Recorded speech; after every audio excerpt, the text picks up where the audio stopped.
Tapi peluang untuk orang iya. Indonesia megang jabatan bisa, Sal? Ada nggak kira-kira lu? Enggak kayaknya. Enggak deh Sahil kayaknya. ya. Enggak. Enggak ada untuk peluang megang jabatan itu. Berarti jabatan itu Menurut gua lebih enggak ke ada sih. Kecuali orang-orang lu Jepang doang. nikahin anak kaptennya tau. Deh. Itu bisa lu jadi kapten, gue jamin.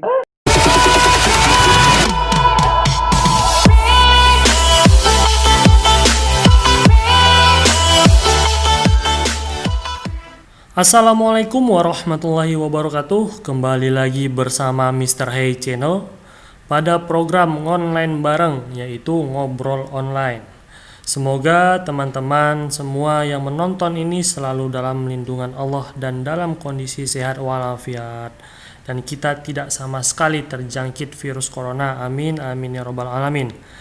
Baiklah, tamu kita kali ini merupakan boy band asal Jepang, kelahiran Indonesia, yang sudah mempunyai banyak sekali pengalaman menjadi engineer baik di kapal Rusia hingga di kapal Jepang.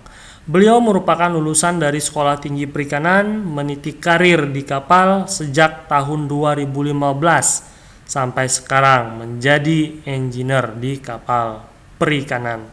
Baiklah, tidak usah menunggu lama-lama lagi, mari kita saksikan. Ini dia Faisal Arif. Oke, Assalamualaikum, Sal. Yo, waalaikumsalam. Gimana kabar lo di sana? Alhamdulillah baik. Lu gimana, puasa nggak?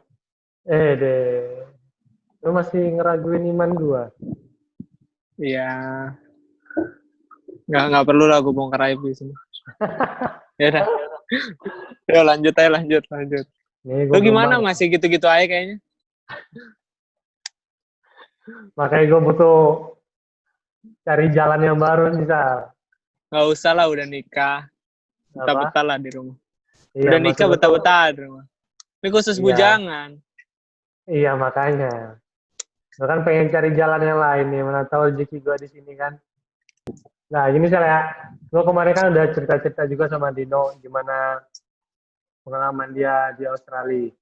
Intinya itu,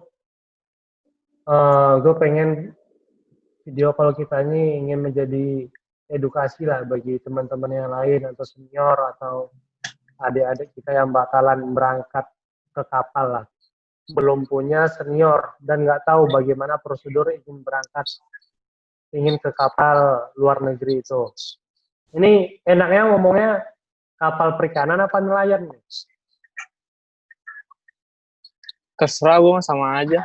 Gue mah nerima aja, dibilang nelayan juga gak apa-apa, emang kenyataannya nelayan kan. Nelayan internasional. Nah, itu dia. Itu yang mau gue denger. Nah, jadi gue mau lu ceritain sebelum kita masuk ke intinya gimana kehidupan di atas kapal.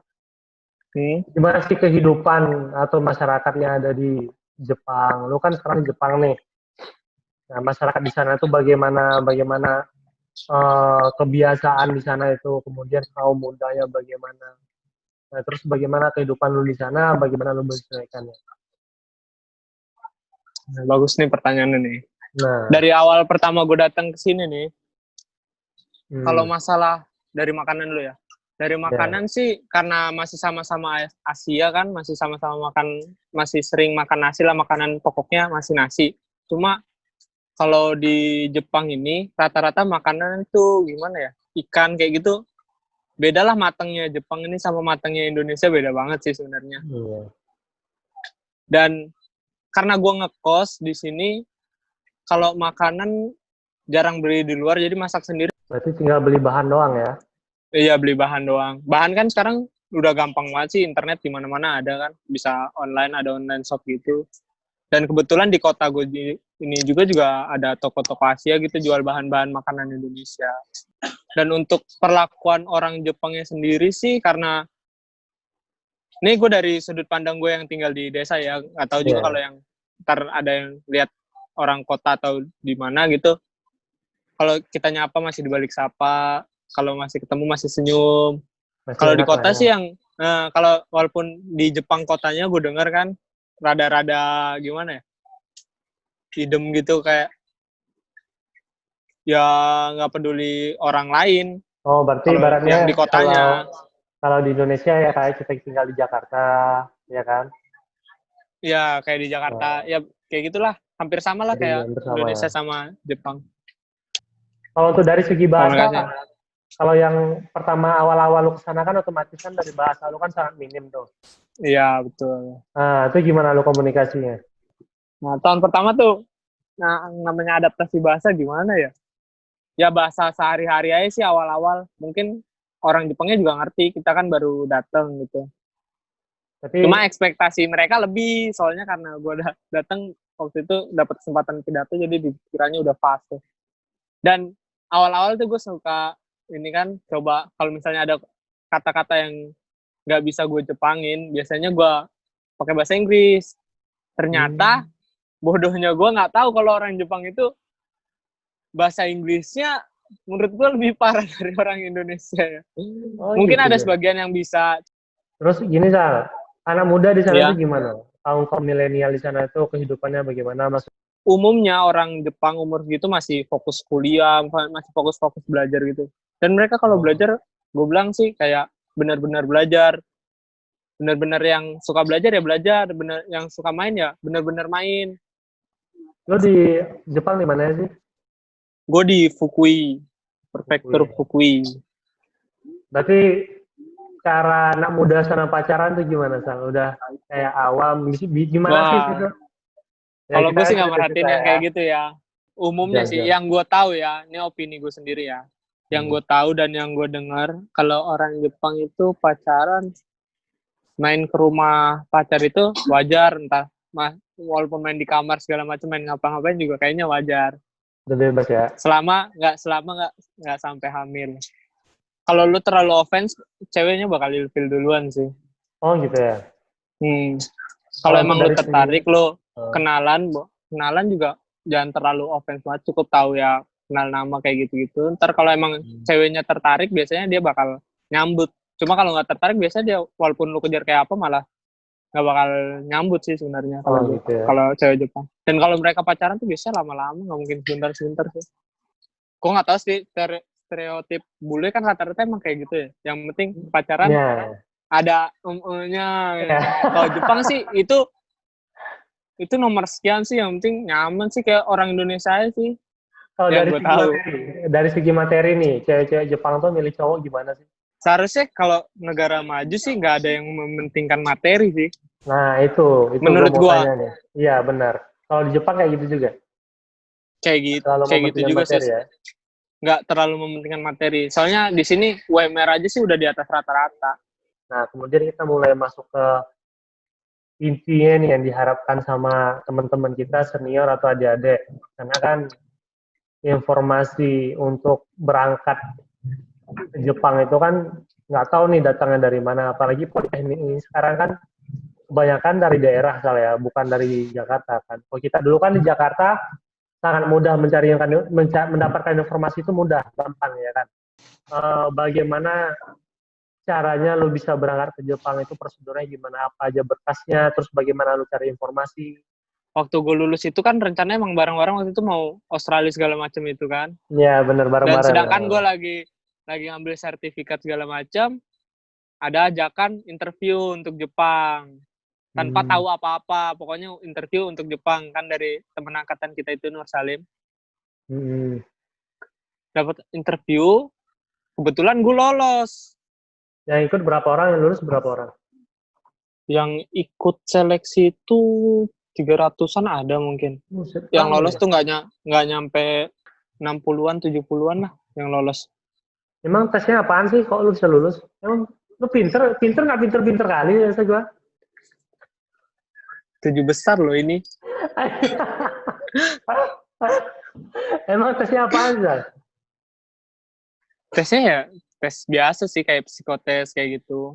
Tes kesehatan sih yang penting, rata-rata gagal di kesehatan soalnya. Kemudian kayak teman kita Nur Salim kan udah lolos interview segala macam, tes kesehatan terakhir totonya hepatitis kayak gitu kan. Sekarang dia di Jepang juga dan beda 2 tahun sama gue udah tahun ketiga, dia baru datang kemarin. Lumayan sih, kelihatan banget dia kapalnya tersiksa. Beda kota, beda perlakuan kapal ya.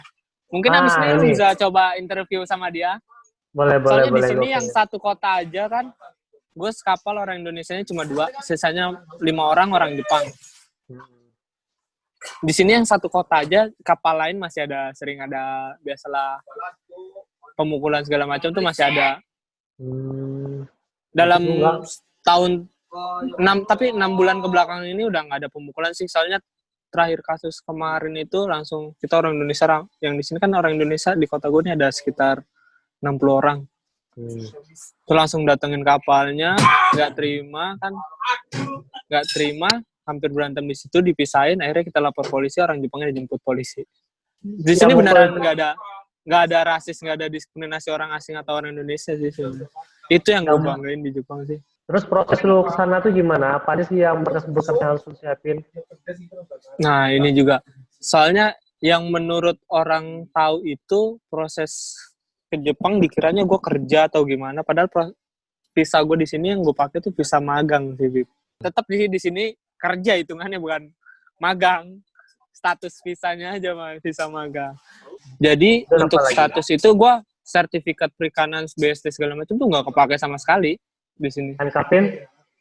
Nggak kepake sama sekali. Jadi ijazah kuliah gue itu belum kepake. Jadi makanya waktu lu yang masuk di sini sana cuma kepake ijazah SMA? Sampai ijazah SMA. Ijazah SD, SMP, SMA kan dikumpulin semua tuh. Yang aslinya ya, di kantor sebagai jaminan. Sama kita taruh kemarin itu surat tanah minimal sebagai jaminan. Biar nggak kabur soalnya. Oh gitu. Berarti kalau kabur tanahnya milik perusahaan. Iya, nggak milik perusahaan juga sih. Disita sampai bisa ditebus nanti. Ada dendanya yang harus dibayar kayak gitu. Berapa tuh dendanya, Kang? 200 sampai 300 sih biasanya. 300 juta. Iya. Misalnya gaji lu di sini cuma 15. Kalau lu kabur lu bisa dapat gaji 30. Itu sih yang rada-rada godaan kabur. Ya, kaburnya itu kabur mencari kerjaan yang lain ya. Kerjaan yang lebih gede gajinya, dan biasanya yang bikin dorong kabur-kabur tuh kapalnya atau kerjaannya nggak enak. Selain NKPin sama BST nggak kepake, jadi sertifikat apa aja yang sertifikat perikanan lah atau kapal yang lu pakai apa aja? Nggak kepake sih sama sekali. Soalnya pas nyampe di Jepang ini gue langsung dibikinin book, dia kayak seaman booknya Jepang kayak gitu. Itu aja sih yang kepake. Makanya di sini gue jatuhnya ABK sih, bukan perwira.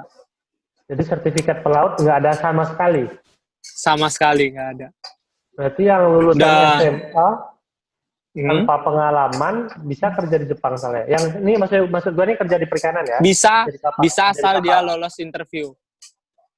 Oh gitu. Berarti nggak butuh keahlian? Kalau untuk training ini, untuk visa magang ini nggak terlalu butuh sih. Yang penting dia ada kelihatan semangat kerja segala macam. Rata-rata yang diterima di kapal pasti ada pengalaman naik kapalnya dulu. Kalau yang di kapal ya. Kalau yang di darat beda lagi. Kalau yang di laut harus kayaknya sih bukan hampir lagi, semuanya sih pernah naik kapal paling nggak.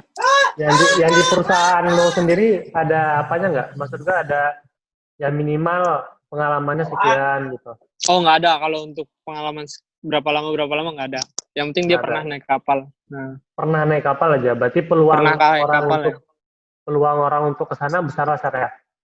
Masih besar banget sih sebenarnya di kapal ini. Dan karena Jepang menurut gue masih butuh banyak banget tenaga kerja asing untuk di kapal. Soalnya orang Jepang tuh yang muda-muda udah males-males ke kapal, Bib. Kerja di kapal tuh resikonya gede juga kan. Dan rata-rata yang di sini yang kerja orang Jepang itu orang-orang tua semua. Yang muda-muda orang Indonesia malahan. Iya, orang Indonesia. Kalaupun ada yang muda pasti dia megang jabatan, kalau nggak kapten ya KKM lah. Setelah interview kan kita di Indonesia itu ada waktu 3 bulan untuk belajar bahasa Jepang dan keahliannya. Pelatihan khusus keahliannya lah gitu. Jadi misalnya lu kerja di kapal 3 bulan itu lu belajar bahasa sama ada jadwal buat belajar jaring, belajar tali, jahit segala macam. Biayanya gimana tuh? Dan kita bahas biaya. Kalau biaya itu gue bahas yang laut dulu ya. Kalau yang laut itu biasanya dia kisaran, dia nggak mahal sih. Kalau yang laut biasanya murah 10-20 lah. Hitungannya biaya pelatihan, visa segala macam sih itu udah beres semua. Dan bayarnya bisa di Jepang biasanya. Oh, bayarnya di Jepang. Setelah lu nyampe di Jepang. Bisa Oh, dikasih baru. waktu 6 bulan buat ngelunasin. Berarti menurut lo angkapin yang selama ini lo cari itu gimana? Gue pertama kali masuk perusahaan ini juga selalu kan ditanyain, Kak, kok kenapa? Kan udah lulusan kuliah, ngapain ke sini lagi? Saingannya sama anak-anak SMA. Nggak pakai dong nanti ijazah STP-nya katanya. Gue ingetin ya buat yang masih kuliah atau yang apa. Namanya kerja itu yang dicari gaji dulu. Selama lu masih muda, jangan takut walaupun ijazah nggak ada katanya, nggak ada kata-kata ijazah kuliahnya ntar nggak pakai, bukan nggak pakai sih, lebih tepatnya belum kepake. Karena ya nggak nutup kemungkinan kan, pengalaman lu banyak, gaji lu besar pasti. Iya, ada feedbacknya. Iya, betul juga. Kita lari ke kapalnya deh. Bagaimana lu kerja di sana? Lu di kapal apa sih? Gue kapal perangkap kepiting.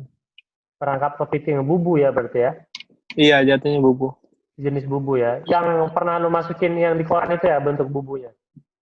Iya, betul, yang di koran waktu itu. Oh, itu cara lu kerja di sana, maksud gue tuh jam kerjanya bagaimana, terus satu tripnya berapa hari lu berangkat. Ya realnya doang nih kapal lu gimana, karena kan setiap perusahaan, setiap kapal, nggak usah kan Jepang, di Indonesia aja beda.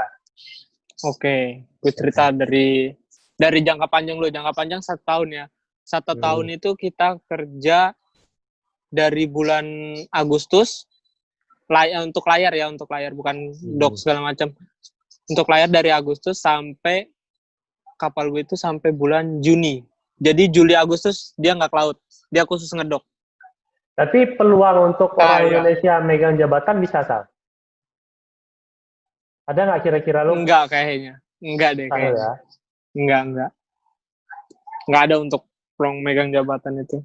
Berarti jabatan menurut itu gua nggak ada. Kecuali lu nikahin anak kaptennya, Itu bisa lu jadi kapten, gue jamin. Jam kerjanya gimana tuh? Oke, jam kerja tadi kita udah masuk seminggu, sebulan tergantung bulan. Tergantung bulan. Kalau misalnya musim dingin itu dari bulan Desember sampai bulan Februari, musim dingin, itu lagi banyak-banyaknya badai angin sih. Jadi sebulan itu bisa kerja cuma layar sebulan cuma 2-3 kali. 2-3 trip maksudnya? 2-3 kali layar. Satu trip berapa hari? Paling lama ya 24 jam, paling cepet ya 15 jam. Jadi alat tangkap itu kalau bubu itu nggak dibawa ke darat. Semuanya ditinggal di laut. Jadi kita datang ke laut itu ke fishing ground, nyampe fishing ground, kita tarik, kita angkat. Apa sih namanya? Iya. Hauling semua, kepiting dipilihin semua, udah langsung buang lagi ke laut, langsung setting. Kita ada 5 tali, kapal gue tuh ada 5 tali. Satu tali isi 80 bubu, 80-an bubu. Kita ngambil tali pertama, tiba-tiba udah banyak kepitingnya, itu biasanya satu tarikan udah pulang langsung. Ini kita ngomongin kapal gue ya, bukan mau. Iya, yang kapal lain. Tapi kalau musim-musim yang lain, musim panas, bulan-bulan biasa kayak gini, seminggu 2 kali lah. Kalau gue lagi nggak ke laut, tetap kerja di darat. Wih deh, ngapain? Kerja apa? Di daratnya kerja. Ya ngobrol, ngopi. Bangke. Kita kan yang namanya kerjaan, ya kita kan nggak pasti ada yang kita cari kan, yang nggak jauh kan pasti kita inginnya salary yang tinggi ya kan, gaji kita yang tinggi. Iya, itu pasti sih, selama masih muda. Patokan gaji di sana berapa sih kalau di perusahaan? Atau di setiap perusahaan beda atau gimana? Di liburan ya? Di sini, oke, gue cerita dari gaji awal aja ya. Dari awal tahun pertama gaji gue itu cuma 7-10 lah, range. Bonus tuh cuma ada di akhir tahun ada bonus. Terus bonus finish kontrak ada lagi. Terus ada sama bonus asuransi. Bukan bonus, itu jatuhnya uang pensiun. Nah, tahun kedua itu cuma beda sedikit, 8-11. Nah, tahun ketiga ada kebijakan dari itu pemerintah Jepang, tuh lumayan tuh gaji gue jadi 10-13 tahun ketiga. Tahun ketiga gue pulang kan, tanda tangan kontrak baru untuk tahun keempat, gaji gue 17. Sekarang, ya range gue udah 20 lebih lah. Lumayan ya. Dengan kondisi hidup mahal di sana, masih bisa nge-save di sana berarti ya? Untuk kalau biaya makan itu di sini karena gue masak sendiri, jadi nge-save-nya lumayan banyak gitu. Gue bisa cuma habis 1,5 juta sebulan buat makan doang. Sama dengan gua dong di Indonesia. Iya makanya gue bilang, karena gue masak sendiri. Berarti dengan gaji segitu lu nggak minat ke Australia gitu kan? Dengan gaji yang lumayan gede. Pingin, cuma ada pertimbangannya sih. Pertama kan bahasa, gue harus belajar lagi bahasa Inggris. Oh iya. Bahasa Inggris gue, wah. Aku sudah lupa bahasa Inggris. Bahasa Inggris. Terus pertama kerjaan, pasti nggak gaji segitu nggak mungkin kerjanya sesantai gue di sini. Pasti benar. Ada beban kerjaan beda, beban bahasa segala macem. Lu kan udah ngerasain di kapal dulu kan, lu kiper di Rusia kan? Kiper Rusia gue sama perangkat kepiting. Nah itu maksud gue tuh perbedaan di Rusia sama Jepang yang lu rasain bedanya apa sih? Oke, plus minusnya kalau di Rusia mungkin awalnya berat soalnya baru kan waktu itu pertama kali di Rusia kan gue baru naik kapal gede kan. Iya benar. Adaptasinya, tapi setelah adaptasi bisa kerja sama orang Rusia lebih enak dibanding sama orang Jepang. Dari effort atau dari kekerasannya lebih banyak yang mana sih, Zal? Kan pasti ada kan? Sama sih, di Rusia nggak ada. Ini kebetulan kekerasan... ya kebetulan di Rusia gue nggak ada. Di sini juga kapal gue benar-benar enak sih, jadi nggak ada kekerasan sama sekali. Yang ngomel sekali 2 kali ya pernah lah. Tahu sendiri disiplinnya di sini kan kayak apa kan? Iya, karena pertama kali gue berangkat layar itu kan dikasih tahu layar jam 12 malam. Oke, gue datang jam 12 kurang 10.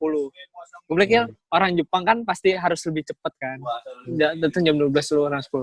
Terus gue nyampe kapal tahu apa yang dia bilang? Diomelin habis-habisan gue. Mereka datang jam 11. Nah, kemudian misal kan nggak pengen di kapal terus kan. Target lu nih, lu pasti udah nge-save duit juga. Target lu ke kapal ini setelah dari kapal mau ngapain? Kalau gue sih lebih ke mana ya? Daripada buka usaha, mendingan gue pakai buat pelatihan dulu deh. Pelatihan ya. Soalnya lu mau buka usaha, kalau dasar ilmu lo yang mau dibuka usahanya nggak ada, terus ngandelin orang tuh bahaya banget sih. Ya, banyak tipe lebih gede. Dan lu pelatihan dulu deh, ambil kelas pelatihan. Entah lu mau belajar saham, lu harus ambil saham. Entah lu mau di otomotif, bisnis otomotif, lu harus belajar otomotifnya sendiri dulu, kayak gitu-gitu dulu sih. Lu kan lagi ngejalanin puasa di sana, gimana sih sistem agama di sana itu?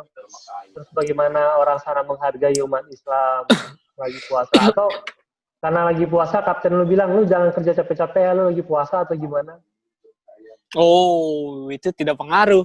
Nah, tidak ada begitu. Tidak pengaruh. Kapten gue ngizinin puasa. Ngizinin. Kalau kapten jangan terlalu maksain. Kalau emang nggak kuat ya jangan dipaksain. Kapten gue nggak apa-apa. Yang penting. Terus gue bilang, terus ntar kalau kerjanya nggak kuat gimana? Oh, tenang aja. Soalnya puasa ini bukan kecil kan. Jadi udah terbiasa. Kalau emang gue nggak kuat ntar pasti buka kok, nggak bakal maksain sampai akhir, nggak bakal sampai pingsan lah berarti. Oh ya udah kalau itu terserah. Dan kapten gue sih rada welcome kayak gitu waktu gue awal-awal puasa itu di kapal, sampai diingetin kak, hari ini jam berapa sekarang bukanya, hari ini jam berapa bukanya, jam segini. Itu sampai diberhentiin dulu tarikan, gue suruh makan roti atau minum dulu gitu. Oh, berarti lebih ngedukung sih, ngedukung di sana ya, ngehargai. Terakhir Sal, pesan lu nih buat adik-adik atau teman-teman atau senior yang pengen ke sana, biar tidak ada kejadian seperti yang di Cina, nggak miskomunikasi, nggak main ambil perusahaan, biar nggak terjadi kekerasan. Gimana?